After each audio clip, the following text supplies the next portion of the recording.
Admiral Vextar stood on the bridge of his massive warship, watching the small blue planet spin slowly on his main screen. His 4 eyes gleamed with satisfaction as he reviewed the data his scouts had collected about Earth. The planet looked perfect for what the Zephyrian Empire needed: resources to strip mine and simple creatures to work as slaves. "Show me their communications again," he ordered, his voice deep and rumbling through the metal corridors of his ship. The communications officer, a thin alien with gray skin, pressed several buttons. Instantly, the bridge filled with sounds from Earth. Human voices speaking different languages, music, news reports about wars, and strange shows that seemed to be made just for entertainment. Vextar listened for a few minutes, then began to laugh. "These creatures are even more backward than the last species we conquered," he said to his second-in-command, Commander THYSS. "Listen to this chaos. They cannot even speak one language across their whole planet." Commander THYSS nodded, his own laughter joining his superiors. "Yes, Admiral. And look at their technology. They still burn chemicals to fly their little ships into space. Some of their people do not even have clean water to drink." On the tactical display, Earth's major cities appeared as tiny dots of light. The Zephyrian computers had been scanning human transmissions for weeks, building a picture of what they believed was a weak and divided species. They saw humans fighting each other in small wars, argue about resources, and struggling with problems that advanced civilizations had solved thousands of years ago. "Sir," reported the science officer, "their strongest weapons appear to be simple nuclear devices. Our shields can easily stop such primitive attacks. Their space presence is minimal, just a few small stations and some metal debris orbiting their world." Vextar walked to the large window that showed the blackness of space and the distant sun that humans called Sol. His empire had conquered 47 worlds in the past century. Each time, it had been simple: send a message demanding surrender, wait for the inevitable acceptance, then move in with mining equipment and processing centers for the local population. "They have scarred their own planet with their wars," observed Commander THYSS, pointing to areas on Earth that showed signs of past battles. "Clearly, they lack the intelligence to live in peace with their own kind. This makes them perfect for labor duties." The bridge crew continued their analysis. They found human broadcasts about sports where people fought each other for entertainment. They discovered music that often contained themes of violence and struggle. They intercepted military communications that spoke of weapons and strategies. To the Zephyrians, all of this confirmed what they already believed. Humans were a chaotic, primitive species that had somehow managed to avoid destroying itself completely. "Prepare the standard conquest ultimatum," Vextar commanded. "Offer them the usual terms: complete surrender within 1 rotation of their planet, and we will allow some of them to live as workers in our mining operations." As the message was prepared, none of the Zephyrians bothered to study human history more carefully. They did not learn about the ice ages that early humans had survived. They did not discover how humans had turned wolves into loyal dogs, or how they had spread across every continent on their planet, adapting to deserts, mountains, frozen wastelands, and tropical jungles.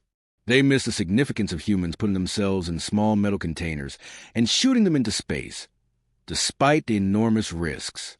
The ultimatum was simple and direct, like all Zephyrian conquest messages. It explained that Earth had been selected for resource extraction.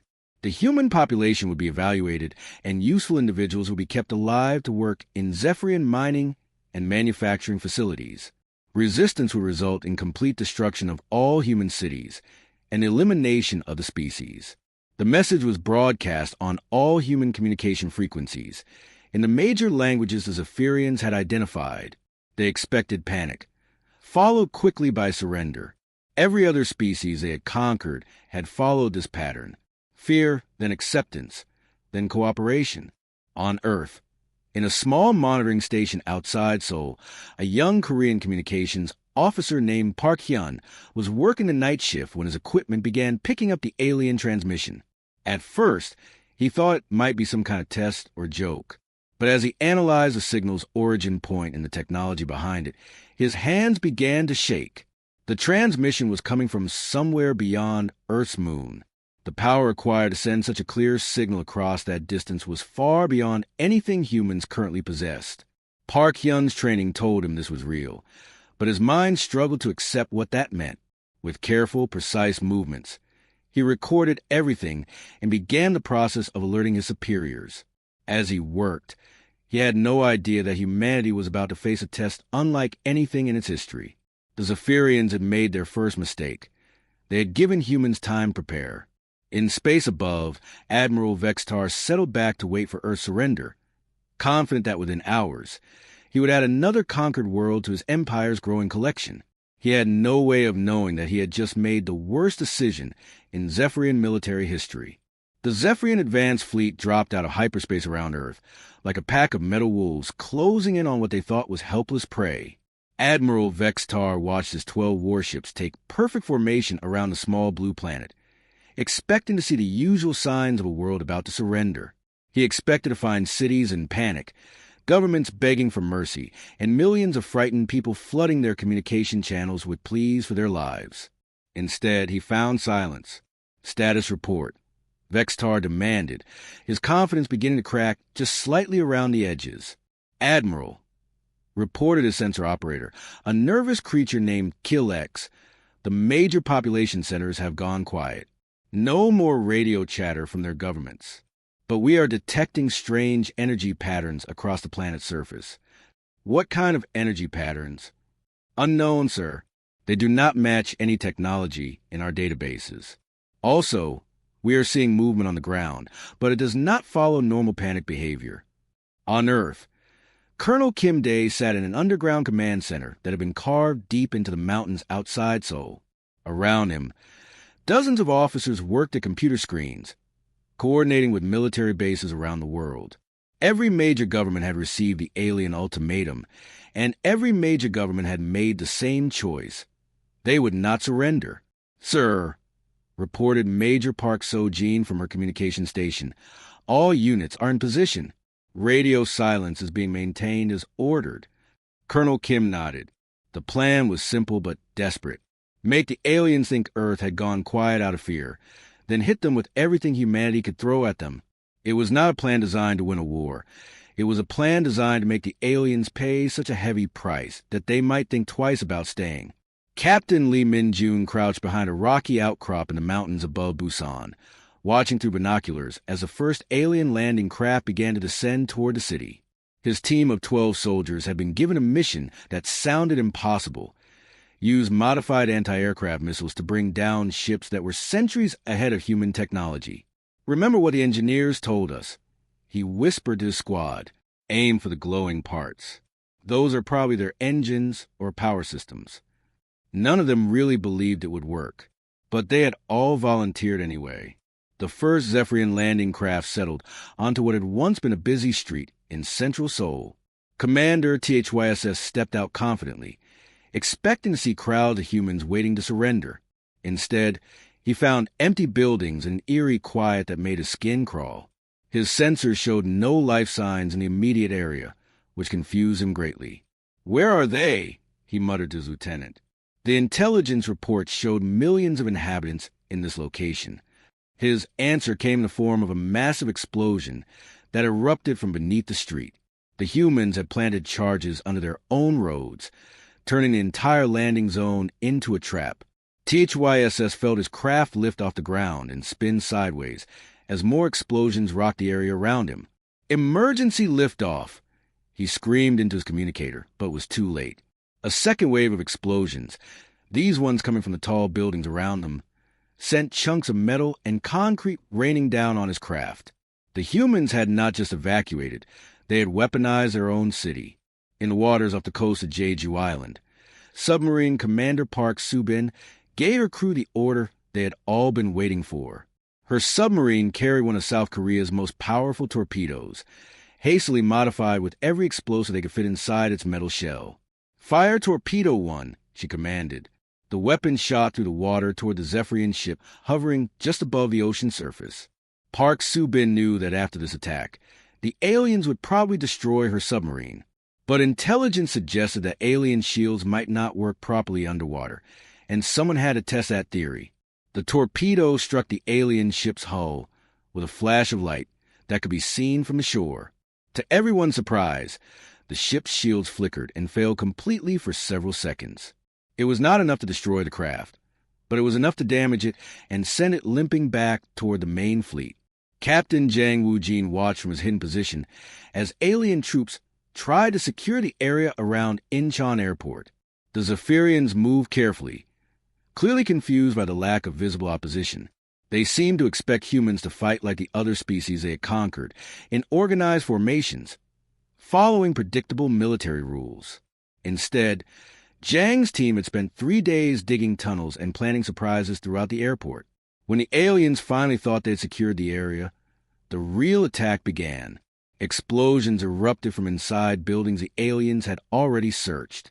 Automated weapon systems, triggered by remote control, began firing from positions the aliens had not even known existed. Back on his flagship, Admiral Vextar stared at the reports coming in from his ground teams. 3 landing craft destroyed, 1 orbital support ship damaged, 0 successful territorial captures. And most disturbing of all, his forces reported that the humans seemed to be learning from each engagement, adapting their tactics in real time. "This is not possible," he said to Commander THYSS. "They are supposed to be primitives. How are they fighting back so effectively?" The truth was beginning to dawn on both sides. The aliens had expected to fight frightened civilians. Instead, they had stumbled into a fight with a species that had spent thousands of years perfecting the art of war. 3 days after the first alien ships had arrived at Earth, Admiral Vextar stood in his command center staring at reports that made no sense. His advanced computer system showed casualty numbers that should have been impossible. 7 landing craft completely destroyed, 2 orbital frigates badly damaged and forced to retreat, dozens of his best soldiers dead or missing, and the humans had not surrendered. In fact, they seemed to be getting stronger. "Show me the tactical analysis again," he ordered a science officer, trying to keep the worry out of his voice. The holographic display lit up with data that chilled him to his core. "Admiral, the humans are adapting to our technology faster than our computers can track. Look at this. On day 1, their weapons had almost no effect on our shields. By day 2, they had increased effectiveness by 60%. Today, they are achieving kill rates that match our own weapons. How is that possible? Sir, they appear to be capturing pieces of our destroyed ships and learning from them. Our intelligence shows humans working around the clock to understand our technology. They are not just defending, they are studying us while they fight us." On Earth, in the deep underground bunkers beneath the Korean DMZ, General Lee Won-sik coordinated humanity's desperate defense. The most heavily fortified border on the planet had become the perfect training ground for fighting an alien invasion. Decades of preparation for war had given the Korean military exactly the skills they needed now. "Status report from all sectors," he commanded. Captain Yoon Deun looked up from her computer terminal, exhaustion clear on her face but determination burning in her eyes. "Sir, Team Alpha has successfully recovered power cells in the craft that crashed near Busan. Our engineers estimate they can adapt them to our missile systems within 8 hours. What about the biological samples Lieutenant Kong brought back?" Dr. Park Hae-jin, a military scientist who had been pulled from her research lab just days before, adjusted her glasses as she reviewed her findings. "General, the alien physiology is surprisingly fragile. They evolved in what must have been a very peaceful environment. Their bones break easily. Their skin tears under stress that humans would consider normal, and their blood does not clot efficiently." "Are you saying they are weak?" "No, sir. They're just not built for the kind of warfare we consider standard. Their technology is advanced, but they themselves are not natural fighters. They seem to have never faced an enemy that fights back with this level of intensity." Meanwhile, high above Earth in what had once been the peaceful research station Nero, Chief Engineer Nam Ki-jun was putting the finishing touches on his desperate plan. When the aliens had first attacked, everyone assumed the small space station would be destroyed quickly. Instead, Nam had spent 72 sleepless hours turning their home into a weapon. "Park So-young, are the calculations ready?" he asked his assistant, who had been working non-stop to plot trajectories. "Yes, sir. We have one chance. Once we start moving, the aliens will detect us and realize what we are doing." Nam looked around at his crew of 15 brave men and women who had volunteered to turn their research station into a massive kinetic weapon. They would aim the entire facility at the nearest alien cruiser and use their emergency thrusters to accelerate to devastating speed. "Initiate launch sequence," he ordered quietly. The aliens never saw it coming. To them, the research station looked like a piece of harmless space junk, not worth their attention. By the time their sensors detected the station's acceleration, it was too late to stop. The entire facility, weighing several hundred tons, punched through the alien cruiser's shields like they were made of paper and tore a hole completely through the ship's hull. Back on Earth, Captain Omin Esio led her Special Forces team through the wreckage of an alien supply ship that had crash-landed in the mountains outside Seoul. Her team had been tasked with recovering alien technology, but what they found was beyond their wildest hopes. Team leader, you need to see this, called Sergeant Lim Jin-woo from deeper inside the wrecked ship.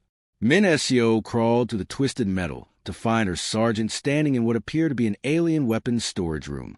Dozens of alien rifles hung on the walls, along with what looked like portable shield generators and communication devices. "Can we use these?" she asked. "The tech team thinks so. Look at this."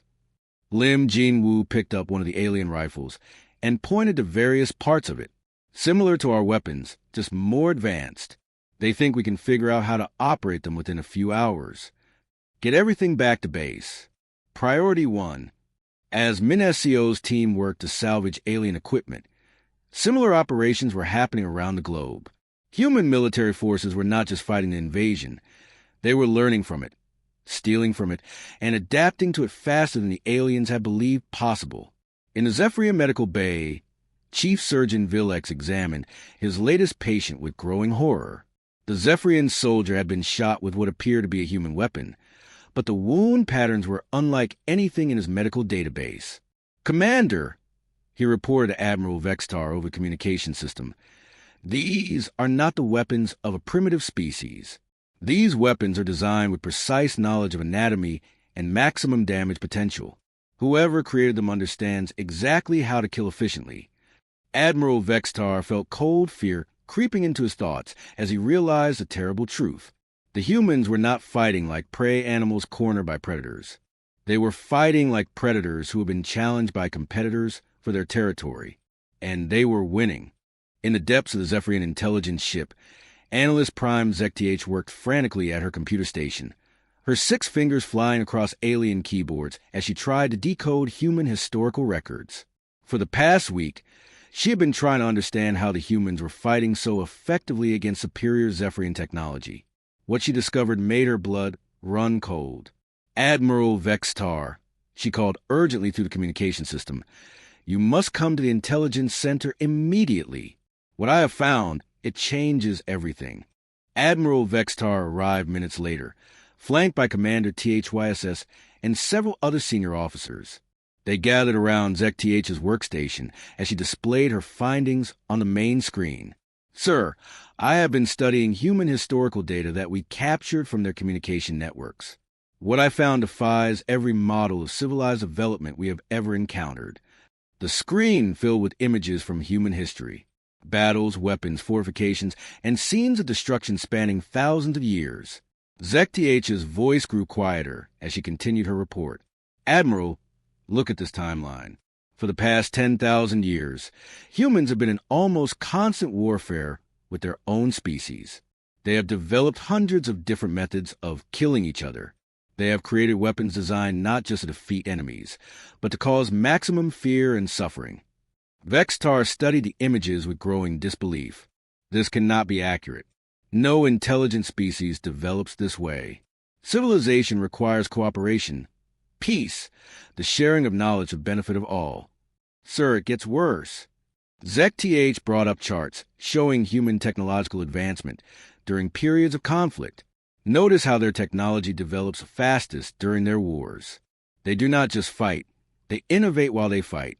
They improve their methods of destruction faster than our military computers can track. Commander THYSS pointed at one section of the timeline. "What is this event marked as World War II?" A global conflict where humans killed over 50 million of their own species in just 6 years. But look at what they accomplished during that same period. They invented rocket technology, advanced computing, nuclear weapons, and jet aircraft. They were killing each other and reaching for the stars at the same time. On Earth, in a secure briefing room beneath Seoul, Korean War historian Professor Lim Dasam stood before a group of military commanders, explaining concepts that had suddenly become crucial for humanity's survival. Her lifetime of studying human conflict had made her one of the most important people on the planet. Generals, what our alien visitors fail to understand is that humans are unique among intelligent species, she began, pointing to a map showing human migration patterns across Earth.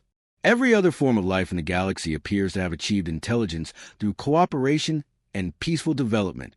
Humans achieve intelligence as a direct response to environmental hostility. General Lee Won-sik leaned forward in his chair. Explain what that means for our current situation, Professor. It means we are the only known species that evolved intelligence specifically to survive in a dangerous world. Look at human history.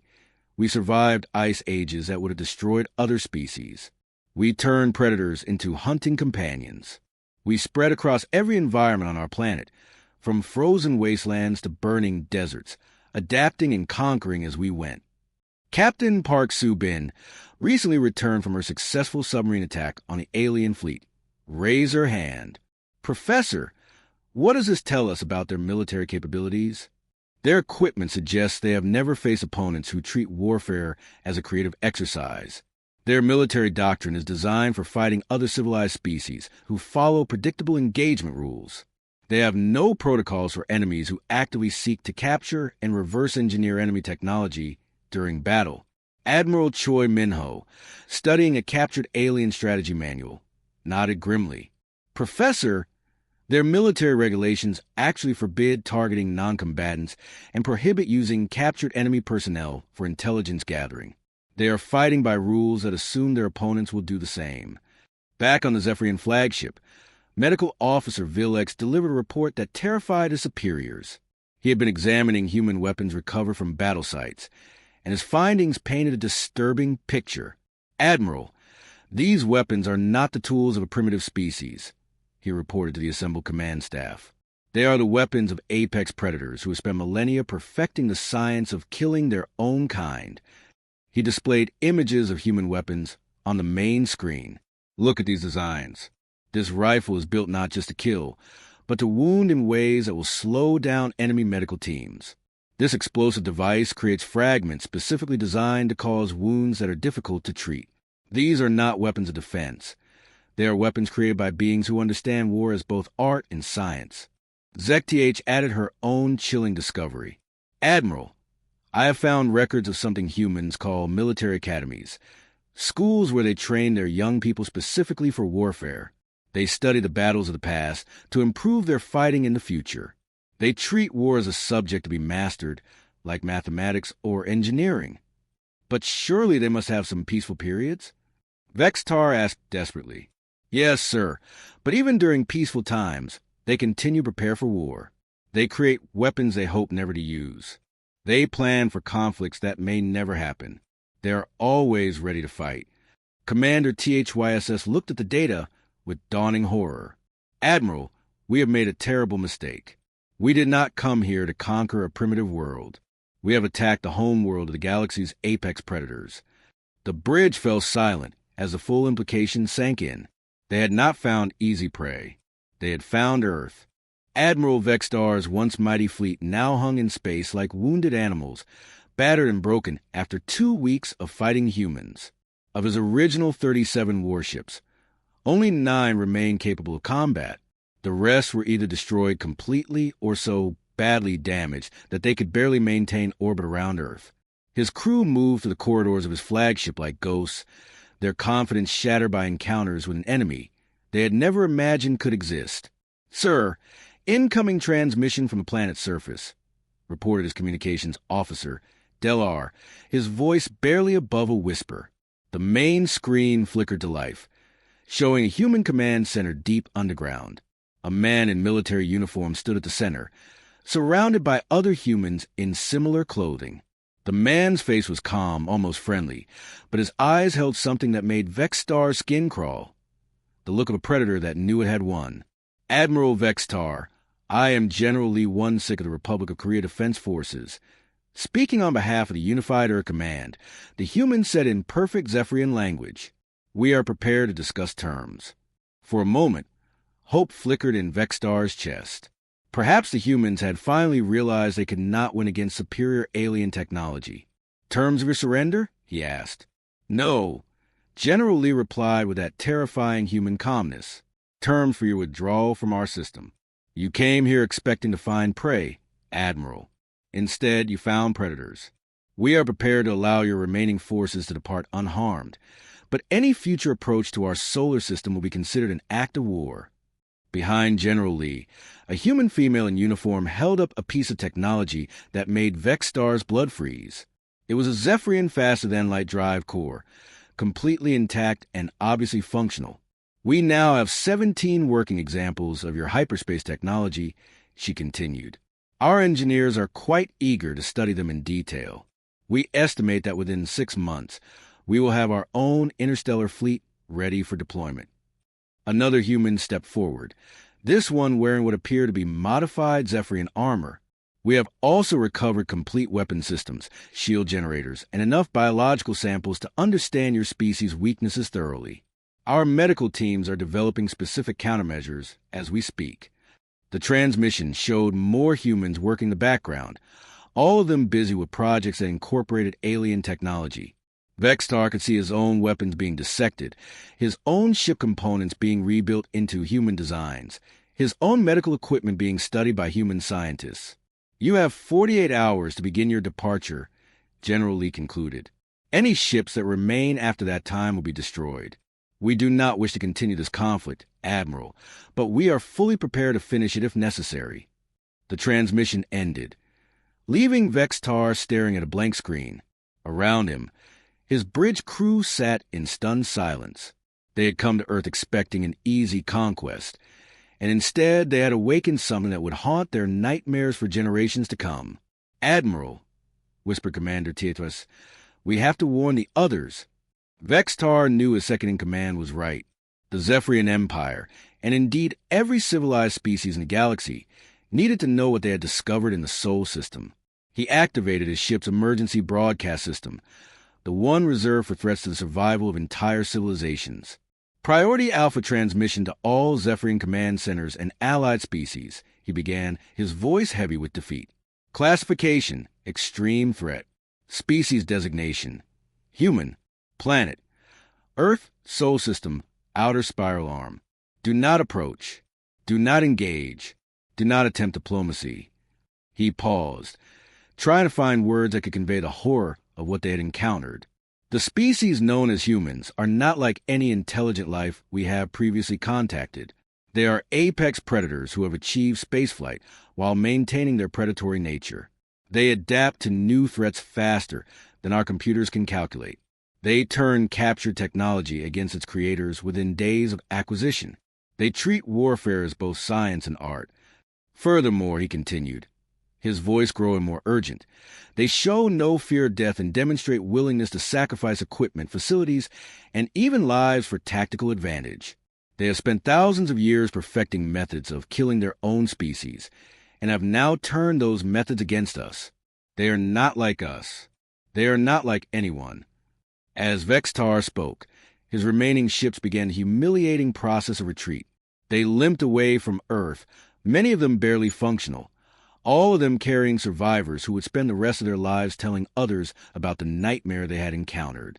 On Earth's surface, Dr. Kong Min-jae worked in her laboratory in Seoul, carefully studying samples of Zephyrian technology and biology. Around the world, teams of human scientists collaborated on projects that would have terrified the retreating aliens. They were not just repairing the damage from the invasion. They were preparing for humanity's next step into the galaxy. In underground facilities from Korea to America to Europe, human engineers worked around the clock to reverse engineer alien faster-than-light drives. Military planners studied star charts recovered from crashed alien ships, identifying potential threats and opportunities among the stars. Weapons designers combined human creativity with alien technology to produce tools of war that surpassed anything either species had created alone.